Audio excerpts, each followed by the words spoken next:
Hi guys, KO here. Welcome to Turmeric and Tequila, where we are working to inspire positive, radical social evolution.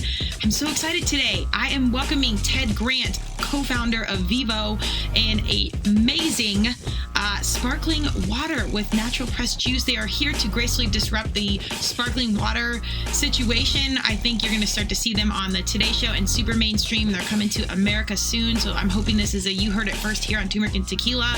Graceful Disruptor Viveau. It's an amazing sparkling water drink that's actually good for you.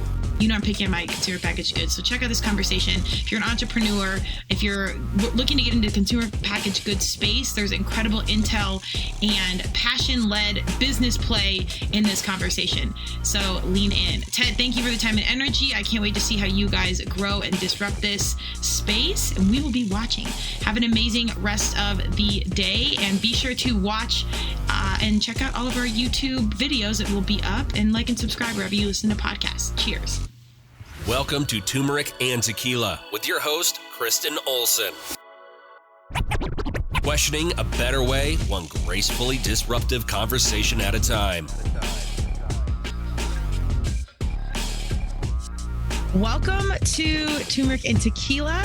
I'm so excited today. You know I am longtime marketing branding professional if you listen to Turmeric and Tequila, and I'm super picky on my CPGs, consumer packaged goods. There is tons of stuff out there. I always say eat whole foods first, but as you know, in our society, in this day and world, we need some packaged goods to help us along the way. And I think the good ones really do complement our lives. So I'm excited today. We're bringing on a graceful disruptor of the sparkling water world. If you've been around for the past 5 years, you know, sparkling water has kind of taken over the scene, and there's a lot of questions around natural flavoring. So we're going to unpack a lot of that. Without further ado, I'm going to introduce Ted Grant, co-founder of Viveau, hailing from Canada. He's a Michelin-Star Chef, entrepreneur, and a ton of other amazing things. Ted, welcome to Turmeric and Tequila. Oh, thank you so much for having me. Yes. Well, let's jump right in. Before I give a little bit of background, but I really like to hear about you guys from your perspective. So give us a little background on you and your journey, kind of getting to this point. Obviously, you're an accomplished chef and whatnot, but give us the background around the biz and kind of why the way you are.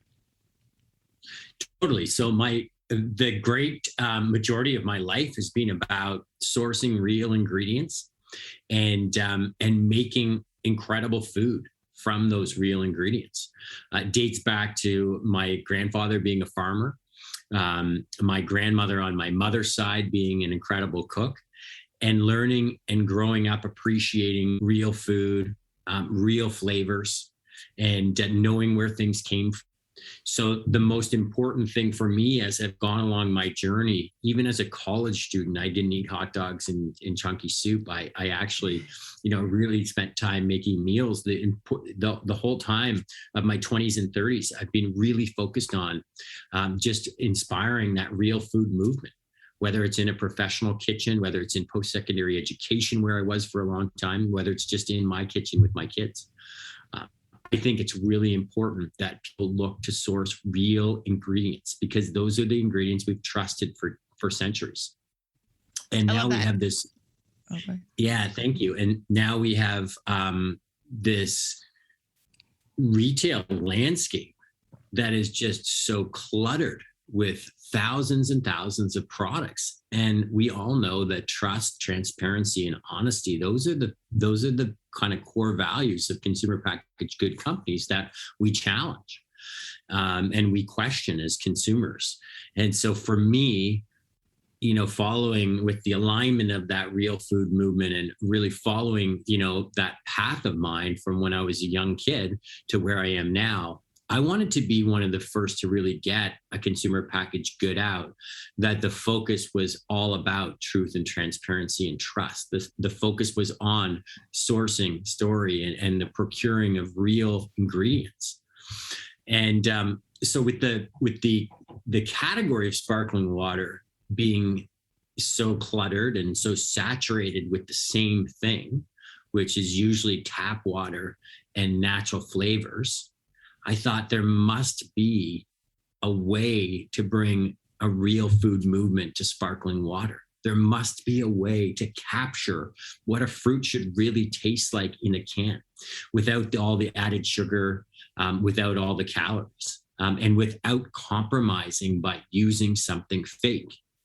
And, I'm not going to go on a huge deep dive on natural flavors, but, they're really not, you can taste it as a, consumer of these drinks. You can taste that it's not, that doesn't taste like a cherry. That doesn't taste like a lime. That doesn't taste like a lemon.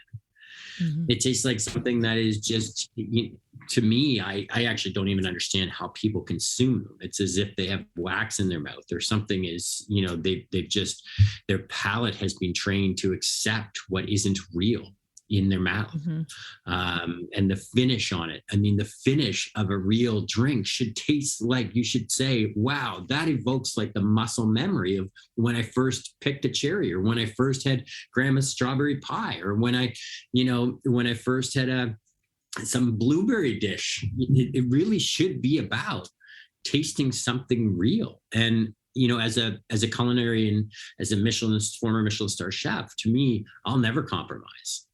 And so, while we do have a little bit of fructose, at least we have something special. At least we have something real. And what I challenge people to do is, when you're drinking whatever sparkling water you have at home, or your favorite, you just hold it and look at it and think about, how is it made, and do they really genuinely care about me and my interests, and are they, was there a lot of pride, and was there a lot of sophistication and care that went into that drink, or is it just tap water in a can with a fake flavor? Yeah. And so for us, my co-founder and I, he's a vintner winemaker.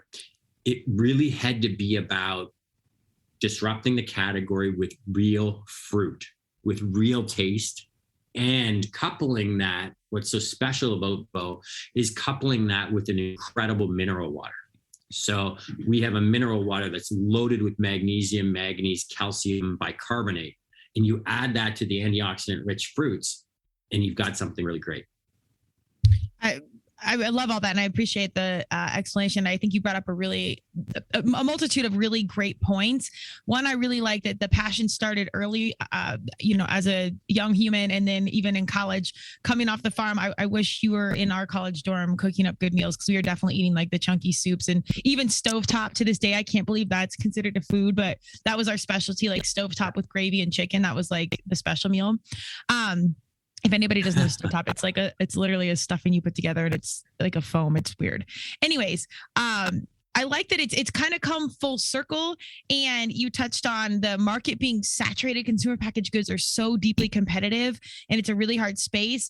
The consumer has evolved, and yet I think we're still blinded by the things that we are sold and told that we need. So I do think our taste buds have been edited a little bit. But before we get into the consumer side of things, I think that's a really important conversation. Of all the opportunity, you're an entrepreneur, you've run around the professional business block, and the passions from being, Michelin-Star chef, and that passion for real ingredients has always been there. Of all things, why sparkling goods? Or why sparkling water? If you could have gone into anything, I certainly saw the space for evolution and a way to do it better. But why did this stand out to you so much amongst all the other things you probably could have done? It's a great question. And I looked at a lot of different ideas, and I've also developed other companies and other recipes. But this one jumped out at us as an incredible opportunity, because my business partner and co-founder was born in Switzerland.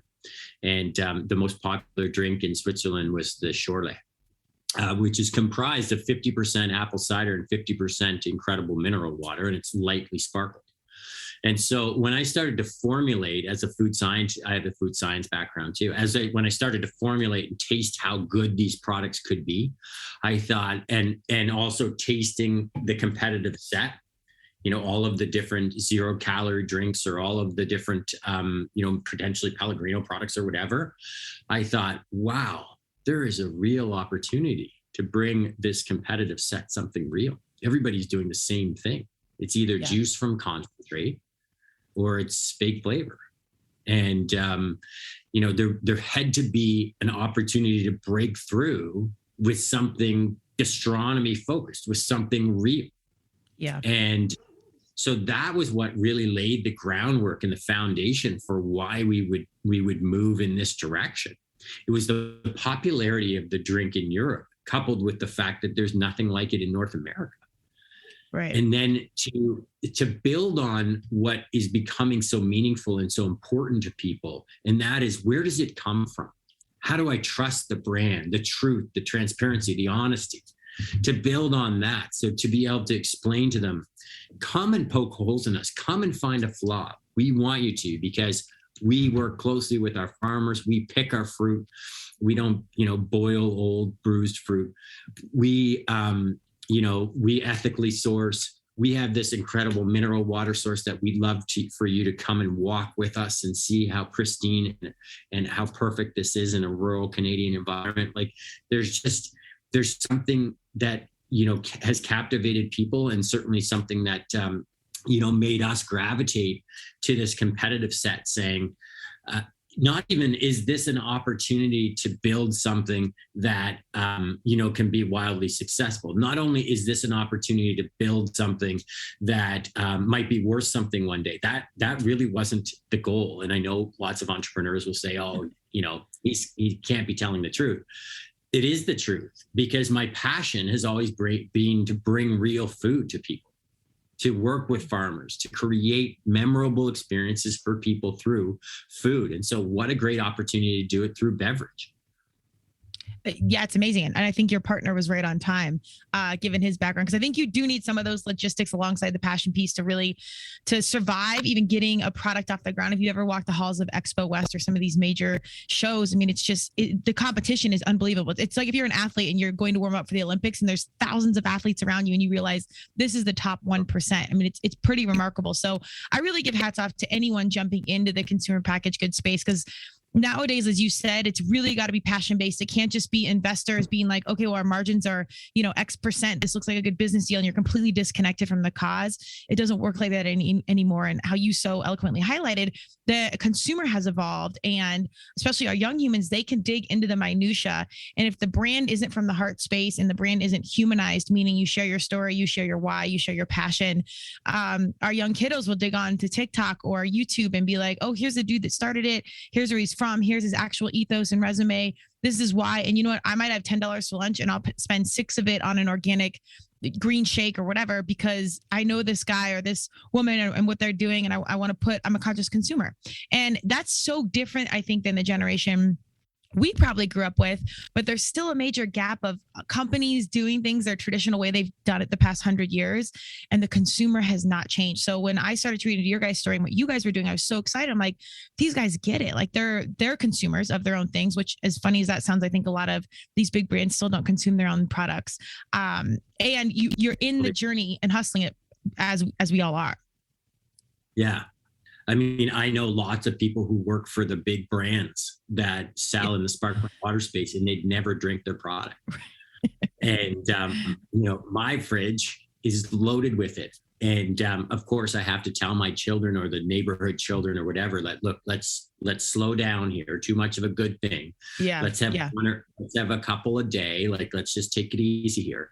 But my wife loves it after a jog, and I drink it throughout the day, and so does all of our team members. And what's so cool about that is you start to build a tribe because of the passion that just exudes through everybody who's a part of this journey. Yes. And when you build something that is so special that you want consumers to taste, it really just comes off as if, wow, this is pretty cool. And so oddly enough, people want to rally behind it. And we have lots of people who look to work with us because we share that common interest with them, which is around transparency and truth. And what we describe actually is evident care. And evident care is that everything we do, we practice evident care. It's we love our farmers. We love our culture and our team environment here. We love our consumers. We really just care. I love that. And I think that is so I'm a marketing branding consultant for almost 22 years now, which makes me feel very, we'll go with mature versus old, but it's seeing the evolution of the consumer and also the evolution of some businesses It's been remarkable. And I love some of my conversations that are the challenging ones, meaning when I talk about to them, I'm like, listen, it's a vibe and it's an energy and it's things sometimes that I can't fully quantify and tell you that it matters. But when my companies that get it and understand like that X factor that is, you can't see it, but you can feel it and and when you're bringing in a tribe and you're attracting those like-minded humans, that is your sign that this is a go. And more importantly, I know everyone's an entrepreneur. When you go in, you're obviously there to make money. Without that, the business doesn't run. But if you're not enjoying the journey and you're not genuinely passionate about it, there's a missing piece. And it's, even if you make $1 million, you're kind of seeking for that next piece of fulfillment. And the only finite source we're all dealing with is time. So if you're not conscious about how you're spending your time, who you're with and what you're doing, you're missing it. Because even if you die with billions of dollars, like that was it. So when I hear, like, as you're saying, like your family's involved, the community's supportive, like it's starting to cultivate this whole like-minded tribe of humans on its own, that's a pretty magical thing. And if you can make some money on the side and do that alongside it, that's amazing. And so I hope fellow companies, perhaps even competitors can hear this and take note, because this is the way things are going and we can all be a little happier. That's what the whole world needs on a larger scope outside of what we're consuming. Yeah, totally. And what I love is everybody has a different journey. The ones that you're speaking to and the ones that align with that message that you've just shared, but everybody has a different journey, and some people just want to sell in their own local community. Yeah, and that's really amazing. It's all close to home. It reduces your carbon footprint, all of those things. And what's so neat is that the path to entrepreneurship enables everybody to carve it out and navigate it in the way in which they want to. Mm-hmm. And there's lots of options these days. There's lots of options.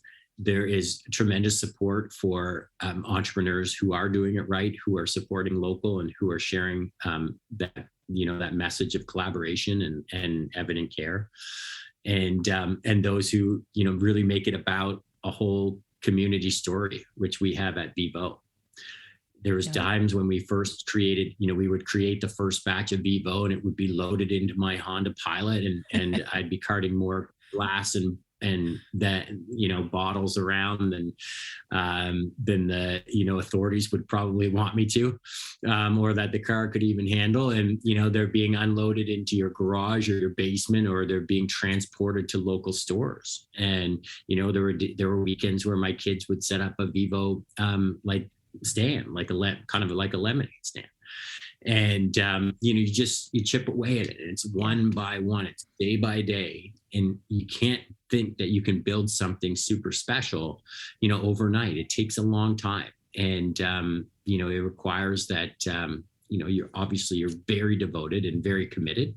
But it requires that, I hope this will always be the case, but that the founder and the founders or anybody who's been involved from day one just continues to get out there in the community and listen to your consumers and engage with them, and continue to share that passion and that enthusiasm for what you're trying to do. And I think that also ultimately inspires others to do the same. And as I referenced earlier, it was never about selling it or making money or any of these things first. It was about giving the consumer something better. They deserve something better. Yeah. And so when people taste our drink, they actually say, oh, wow, like it is so rare that someone would taste our drink and not go, I love it.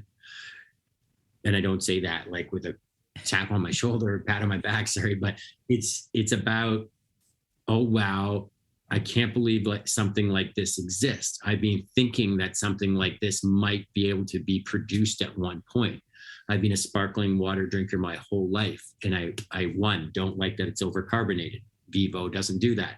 I don't like that it doesn't taste real. Viveau tastes real. It's this pattern that you hear of people who were wanting more and we're slowly finding them. I think that's the key. Listening to the consumer, I think, is really good. But even if that's been happening in the past 5 years, I still think that's a new age concept, unfortunately, because if you are listening, the consumers will tell you what they want, and it can streamline your process as an entrepreneur exponentially. It's really hard to pivot in the process.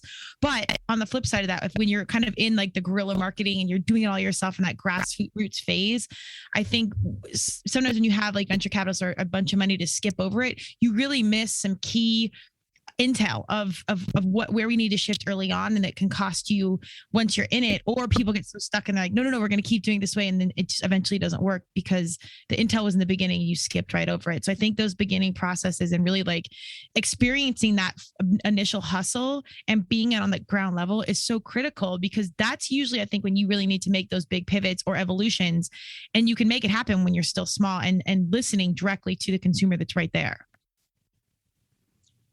There is, everything you've said is absolutely spot on.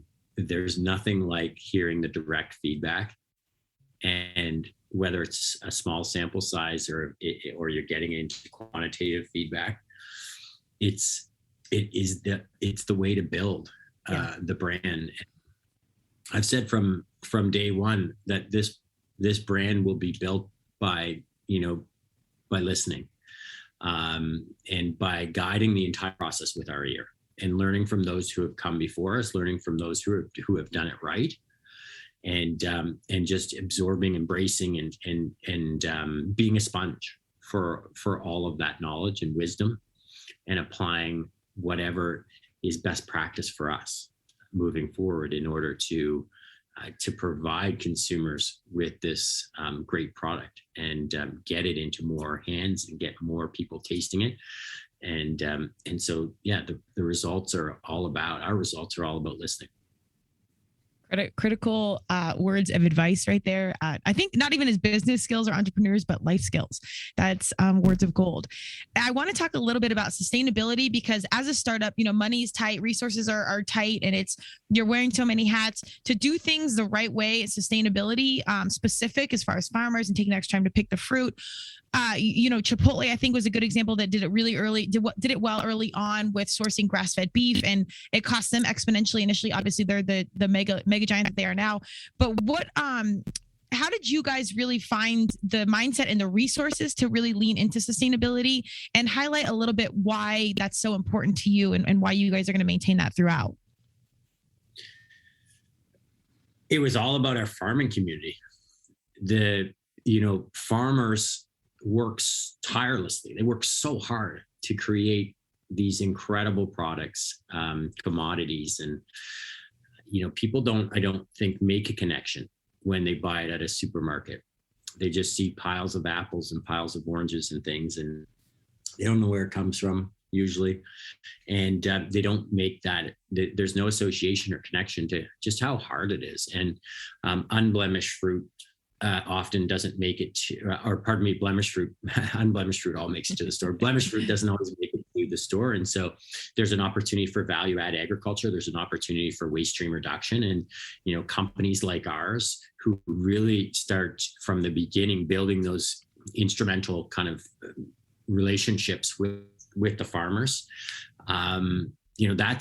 that's what we did. And that's what this is all about. And sustainability is obviously at the forefront of our thinking with this. And it's about community dollars. It's dollars staying in the community and supporting those within the provinces of Canada, or, if we bring this drink to the United States, it's working with local farmers. Viveau is really about supporting local wherever we go, and supporting communities wherever we go.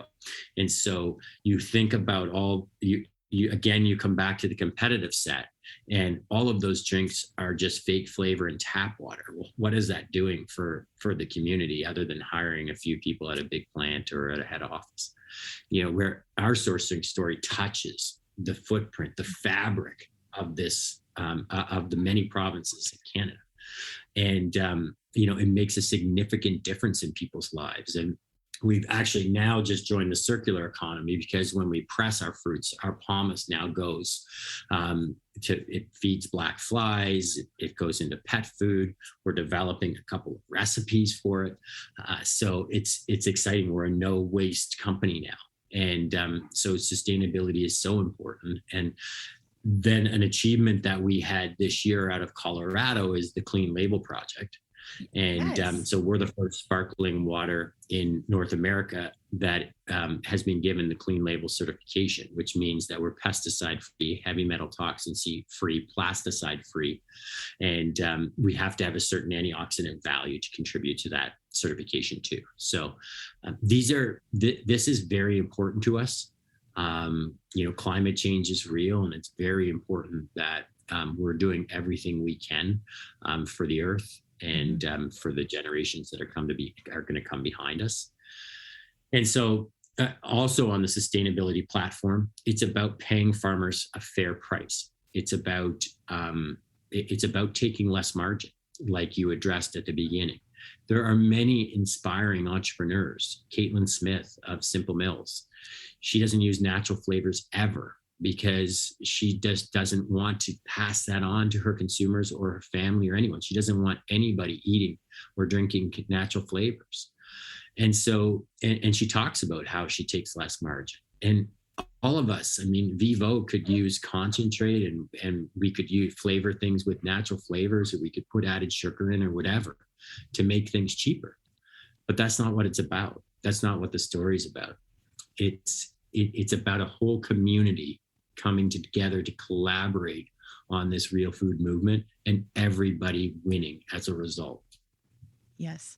I love this so much. And this is why I've done marketing branding forever. And I started the podcast literally so I could bring Varsity Humans on to come start telling the truth, because the magic in this is not only the people that get it and the tribe that it's building, but having the platform to take some time and fully explain the why and what's going on. I think we're in this quick consumption world, and I'm talking about digital media versus like food or fuel. It's where it's little minute snippets, TikTok or commercials or like things on Spotify, but podcasts are so beautiful, or even longer YouTube videos, because you can really dig into that education piece and understand a company. And so when you're seeing a side-by-side product that is cut corners, isn't sustainable, blah, blah, blah, but it's only $1, and then you see one that does go the extra mile and it's $5, you are inclined to buy the $5 one because you understand. So I love where we are in this world where we can have these conversations and people will actually tune in and listen and care. And that in turn will influence their buying decisions from their heart space. Like I think that the whole consumer world and the really just like the way we buy things is changing, because now we're starting to understand that process. Oh, the fruit, it's not just shiny apples sitting at the store. This impacts the entire community and our world. And it's like, dang, well, I might not be able to go donate a bunch of money to a certain cause or to sustainable farms, but I can spend $3 more on a juice and a company that matters. So I think we're in a really exciting time where we're going to see some massive shifts in the next 5 years. And I will be shocked if you guys do not have offices in Boulder, which is like a natural consumer package, little corner of the world. So if you do, and you're right. And you're spot on. And you vote at the supermarket. You vote for what's right. You vote for change. You vote for sustainability. Mm-hmm. You vote for people who are behind a brand. Unfortunately, it takes us a little longer to educate the masses, but it's people like you and it's champions like me and many others who, we're following that have done it, before, and, hopefully many more that will inspire as well, the two of us to and help pave the way. Yeah. Because it's the most important thing that you can do is vote at the supermarket for the right packaged goods. And it will take us longer than any of us would like to educate the masses, but we're going to get there. Mm-hmm. It's one building block at a time. The part of what really resonated with me from what you shared is people are going to find that you can buy 12 cans of something in our space for cheap. You can buy 24 cans for the same price that you could buy 12 cans of ours or something like that, right? But what's important to note is that it's cheap for a reason. And that is what I hope people will ultimately connect with. Cheap food is cheap for a reason. It's not good for you. Mm-hmm. And, the only thing that really is cheap that is good for you is tap water. And So I encourage people, drink more tap water and then have something that is really special, like a Viveau. You don't need to have 4 or 5 tasteless 0-calorie drinks a day. Why don't you just choose one great one? Right. And, 4 or 5 would be the equivalent of drinking one really delicious one. And so that's the thing, like just cut down on the consumption and choose really good tasting products that are really good for you. That's what I hope people will understand at some point, over the next years to come. I think so. I think people are really starting to understand that less is more, and that this idea that you need to eat like a 4-pound value meal that was super cheap and then you walk away like you just got hit by a truck in a food coma. I think they're starting to like get away from that. More is more, and eat, and it's value size, and it's a big gulp the size of a gas can. Like, you don't need all that, and we're not really designed to consume like that. I think in America, that's like our specialty of just making it like this big ass American size something. And that's how the old school kind of ate. And now I think they want light meals, and kiddos are walking more and using their bikes more, and they're outside, and Boulder is a phenomenal example of that. But the culture around it is changing. You don't need to be walking around with a 38-ounce big gulp filled with something that's red dye 40 and you just feel like crap. I think that's changing and evolving. I really do. Oh, totally. And you look at, there's 3 things that you need to live a healthy lifestyle: exercise, sleep, and diet. And you look at these people who are walking around with these giant energy drinks. Just go to bed earlier. Like, go for a walk after you finished your meal. Get a decent sleep. Yeah. For the most part. Like, we have a 250 ml can. But society has made people believe that you need this huge volumes, as you said. Yeah. People, it's too small. No, you don't need that much liquid. Yeah. You don't need 400 milliliters. You don't need 333 milliliters. You don't. A 40-year-old man like me, I'd be in the bathroom all the time if I'm drinking that much liquid. Well, so just cool down on the volume of what you're taking in, and just enjoy the moment. Like, I think that's the other thing, is that when it's dirt cheap, you're like, oh, I'll have another one. Right. Oh, I don't need. Like, you go around. I've gone around a social event and seen the 0-calorie sparkling flavored waters, and you pick them up and they're all 3/4 or half full. And you're just like, there was nothing memorable about that drink for people. No experience. But then it's so easy. It's not a big thing because, they didn't finish it. Oh, who cares? It cost 69 cents a can, like, whatever. Right. And it's just, that is a sustainable nightmare. That is a complete waste of water, of the extraction of the aluminum. Like, it just goes on and on. Why don't you just buy less and buy something really good that you want to finish? Yeah. Yeah. Well, the whole conversation on price point psychology, I think, is kind of a magical one, because you just don't put value to things that aren't expensive. So that's a whole other podcast. But I like what you said of, like, we are conditioned to think we need these things, but I encourage people, because sometimes to break our habits are hard. Like, this marketing's been fed to us forever. And that's why I felt responsible to start the podcast as a branding marketer, because I'm like, wait, am I a bad guy? I'm like, clearly I'm super intentional about who I work with and why. Like, we're old enough now to where we can be a little bit more picky, but I still, like, oh my God, I felt a responsibility. And I think disrupting people's behaviors is hard because we've done it this way forever. So I encourage people, step one, and this is actually a personal story I just shared. I was just in Vegas, and I'm not an energy drinker, but we were staying up all night and having fun. I was actually out there with my mom, who's more of a rock star than I am. And she got a couple energy drinks, and I was like, are you a 17-year-old boy? Like, what are we doing right now? And she's like, well, no, it's a long day. So we drank them, and we were sharing one. And this was such a great practice for anyone looking to get off energy drinks or anything like that. Pour it in a glass. When you see what color it is and how it fizzles, I think when you're drinking out of these coolly designed cans or whatever, the second you see it in the clear glass, I was horrified. I'll be the first to admit we did drink it because we were trying to stay awake, but the buzz, because I'm not a huge caffeine drinker, was so much. So if you're slow to break off some of these consumer packaged goods that look good in a package, put it on a plate, pour it in a glass, like look at it, smell it, take a second before you consume it. And it looked like gasoline fuel. I mean, it was pretty remarkable. I don't drink them regularly anyways, but just like you said, we're so disconnected. I think a great step one is put it in a glass and look at it. And I think on the flip side of that, put Viveau in a glass and look at it, and you can see how something looks real before you even taste it versus a cup of gasoline. It's what I love about Spindrift, who's like our cousin or our however you want to describe the relationship. I mean, we just have a little bit more fresh fruit than Spindrift. We have a little bit more fruit flavor than Spindrift, but Spindrift, I admire them. I think they're a great company because they're inspiring a real food movement too. And what I love about them, which aligns totally with us, is what they communicate on their website or on their packaging is what you're saying is pour it out. Yes. And so when was the last time you saw a squeezed blackberry be clear? Mm-hmm. You're thinking about this set of fruit flavored sparkling waters. Pour them out. Are they all clear? When was the last time you saw a raspberry that was clear, a blueberry that was clear? I mean, there's something not right here, people. Yep. Like, that is not real. There's nothing that is real about that. And so that's what I like about what you're sharing is just pour it into a glass. See what you think of it. Does it, like, if something is fruit flavored and it's clear, yeah, geez, I'm certainly not drinking. Or read the ingredients too.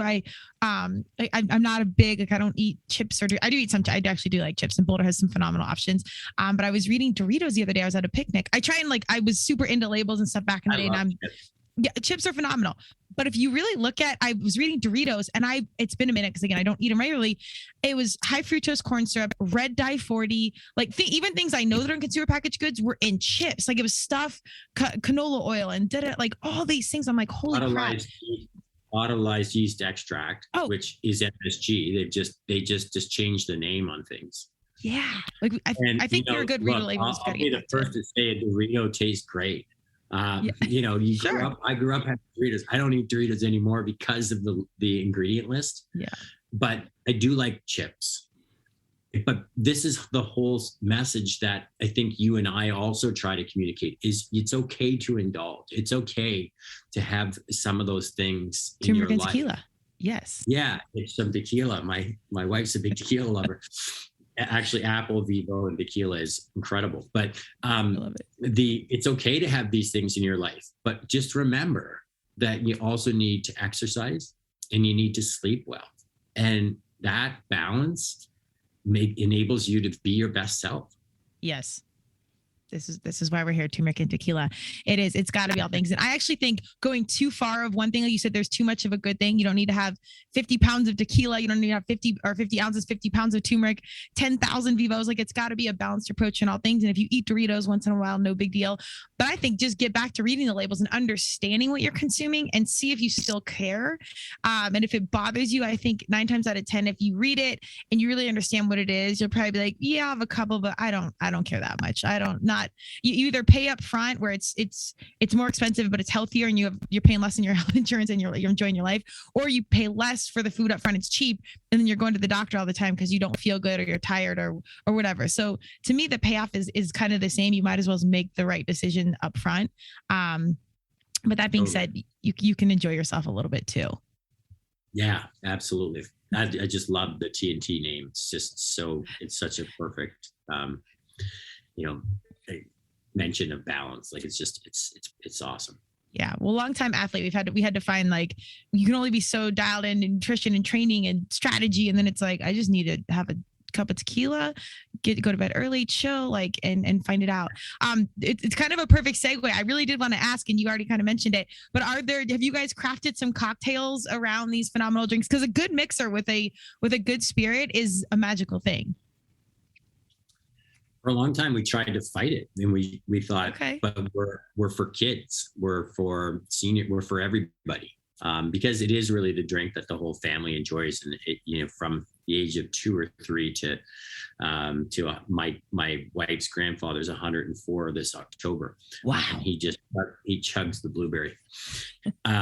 So we thought, geez, we're not really a mixer, but then, of course, we started to test this out, and started to get into the peak of curiosity was, oh, wow, let's try it with this, this, and this, and this.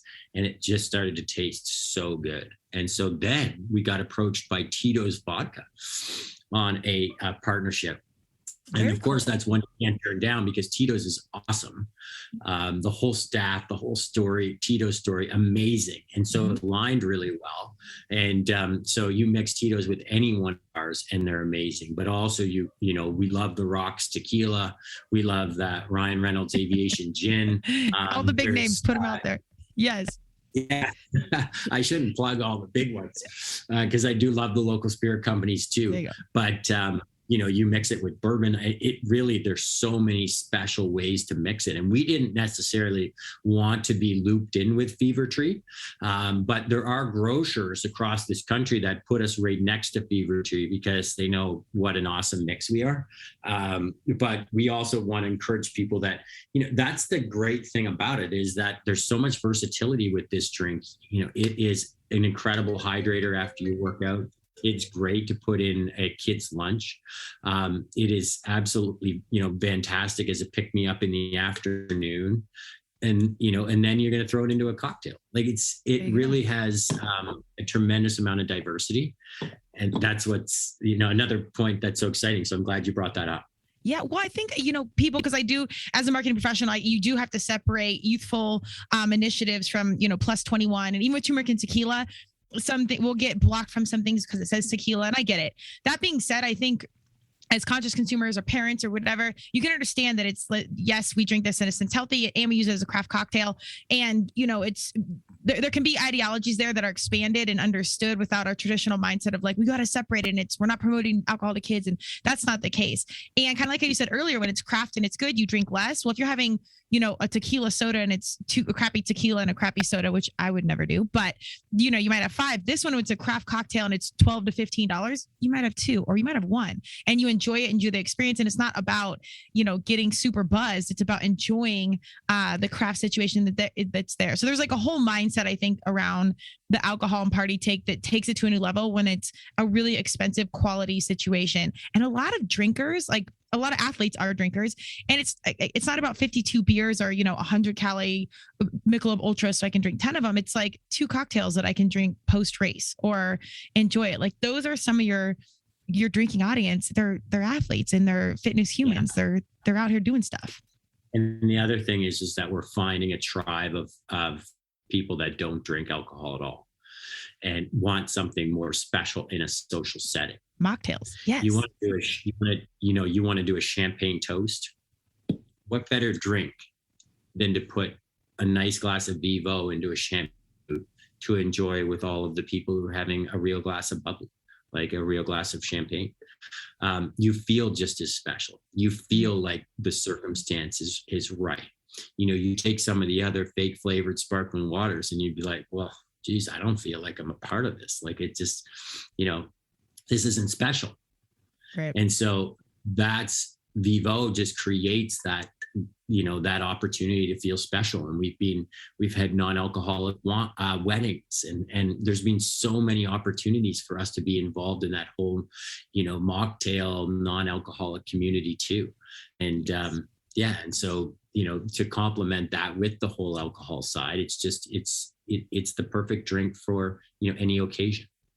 All things. I love it. That's perfect segue because I think we have 2 sober bars like in Denver. Maybe it's one in Boulder, one in Denver, and they've done really well. I actually know one of the owners of one of them, and they've really taken off. I think that'd be an excellent pairing for a company like yours. Are you guys doing that? And are you doing any other sort of like really cool creative marketing initiatives? Like I love that you're doing this podcast. I saw your videos on YouTube.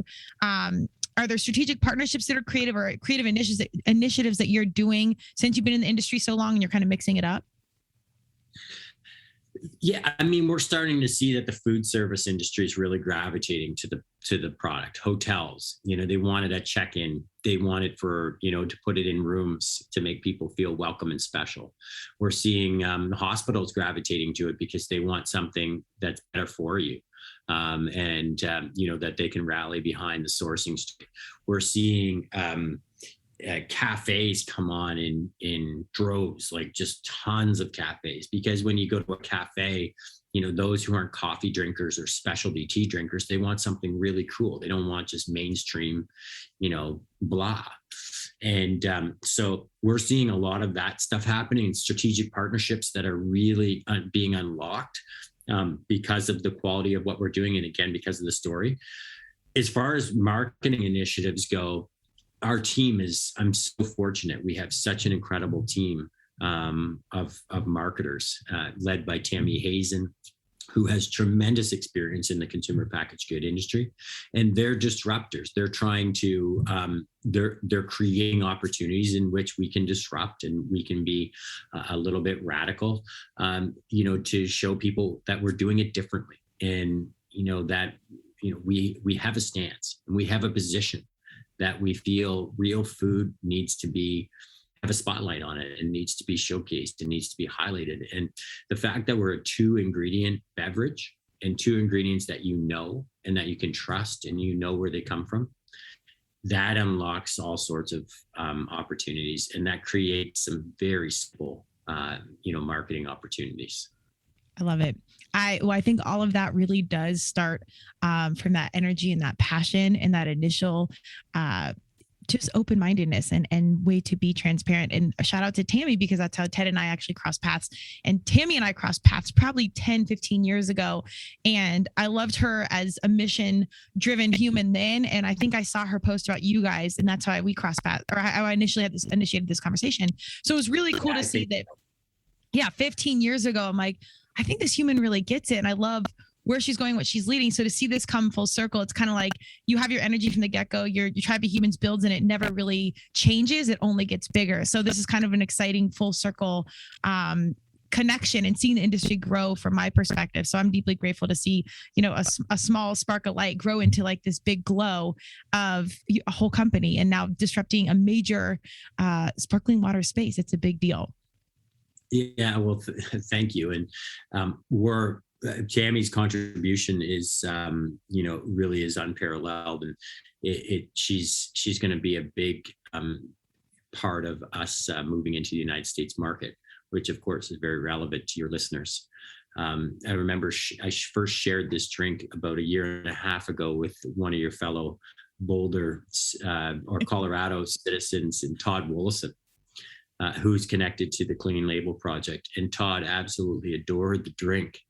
And when you get that kind of endorsement from somebody of that, who's had that level of success, founding Izzy, and that level of success in consumer packaged goods, it makes you feel, really special, and it makes you feel like you're doing the right thing to get those endorsements from individuals like that. And that was really what catapulted the idea of, let's look south of the border. Let's look to local farms down there. Let's create the magical moments for consumers down there that we're doing in Canada. And so it's exciting to think that, we're just months away from coming down. I'm so excited. I love all the themes around this. You hear special a lot. You hear transparency a lot. You hear good energy. I think if your heart's in the right place and you keep showing up, the right people come in. You obviously have to have your formal strategy and some key players in the game. But I truly believe that if you lead with the heart and you build your team correctly, anything is possible. We'll wrap up here because I want to be sensitive of your time. But is there any good advice to anyone out there that's thinking about starting a company, an entrepreneur, something that you've learned over the years that you would share with someone that's like, should I do this? I love it. I bleed it. I know it's hard, but I really want to jump into the mix. There's so much, and listen to podcasts like How I Built This, and listen to some of the guests that have been on Turmeric and Tequila. You've got to be passionate about what you're doing. You've got to be resilient, and you hear that all time and time and time again. The one thing that I guess I would want people to know is try your best to find enough money to do qualitative and quantitative research before you try and get your product to market. That's not always easy. because we're scraping by with the dollars from our family or the dollars from our mortgage, whatever it might be, just to get something viable on shelf. But what I would encourage you to do is really try to find a group that specializes in CPG research to help to guide you to the right packaging, to help to guide you to the right competitive set, to help that will guide you to work with the retailers that you should really kick off with, and go slow. No matter how good your product is, it takes a lot of time, as I referred to, earlier in the show. It's there's a lot of boxes to check, and if you try to spread yourself out, thin too quickly, and you don't have the marketing dollars to support it, it doesn't matter how good your product is. It's just going to collect dust. At the end of the day, consumer packaged goods are marketing companies, and they have to find their tribe through many different marketing initiatives. There's sampling programs, there's promo on shelf, there's out of home, there's digital, whatever it might be. And that takes a lot of money. And yet to create really good creative takes really talented people. So go slow, chip away at it. Eventually, as you keep your head down and keep yourself focused, you'll start to pick up, momentum. You will start to have really great people gravitate to want to be a part of the journey with you. But it takes sleepless nights and time, and just go slow. There you go. Write all of that down. It's so many things. It's your experience, but I couldn't agree more. Lead into these humans that have done it before you and collect off all of their intel. I think that's priceless. And as you did, be on that ground level from the get-go, so you can experience what people will be experienced that you lead one day, and you can modify and make these maneuvers early on. But Ted, I'm super excited. I think you're going to be on the Today Show in the mainstream, putting it out there. I think you're going to be in Boulder. So my lips to God are universe's ears. I'm going to make predictions, but I'm pumped about what you guys are doing. If you're ever in Colorado, please call me, and perhaps we can toast some tequila and or just a plain Viveau. And cheers to graceful disruption. Thank you so much for the opportunity. Really appreciate it. And thank you to the listeners for being us, on the show. And I think you should keep listening, because you're doing some amazing things. And I'm just honored to be a part of Turmeric and Tequila. I appreciate that. That comes with a lot of gratitude from my end, because hearing that from someone like you means a lot to me.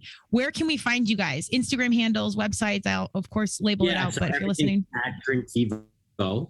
And we have an e-commerce site now, so you can order online.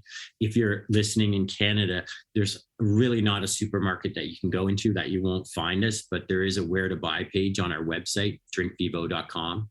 And soon enough, we will we'll find our tribe in south of the border in the United States market, and that will be really exciting too. I love it. Well, let's keep in touch. Let me know how I can help the cause. Please tell Tammy I said hello. Hopefully she remembers me. But I think we'll all cross paths at some point, serendipitously slowed down and down the road. But keep crushing and keep up the good fight. We all need this. Thank you so much. You too. Have an amazing rest of the day. Thank you, Ted. Thank you for joining Turmeric and Tequila with your host, Kristen Olson. Tune in next time, and don't forget to subscribe on Apple, Google Podcasts, Spotify, or wherever you listen.